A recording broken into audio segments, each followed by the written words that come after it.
یه چیز نزدیک 300 تا شرکت کننده داریم. غیر از این یه چیز نزدیک 50 تا شرکت وارد کننده قطعات خودرو.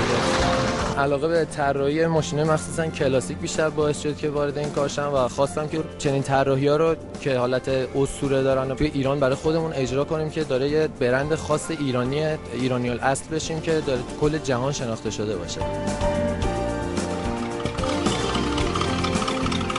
این ماشین 3000 تا توی دنیا تولید شده سال 1969. چه تفاوتی هست بین نسل 1973 و نسل امروزی این ماشین؟ نسل جدید اینا موتوراشون اومده جلو، عرضم به حضورتون سیستم ترمزشون جلوبندیشون عوض شده. این مال دهه 70 هستن. از دهه 80 به بعد سیستم کاربات، بعداً به کاربات برقی، بعد انژکتور تبدیل شده، ضریب دنده‌ها رو کاهش داده و باعث بهتر شدن نیروی محرکه این ماشین شده.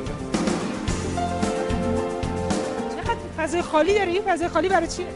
فضای خالیش میشه خیلی چیزا روش اضافه کرد، میشه یه باتری دیگه اونور گذاشت که پروژکتورهای بالا رو روشن کنی و توش شاسی کشی کنی که مثلا اگر جای اتفاقی افتاد این ماشین مقاوم باشه، آسیبی به موتور رو داخل کابین نرسه.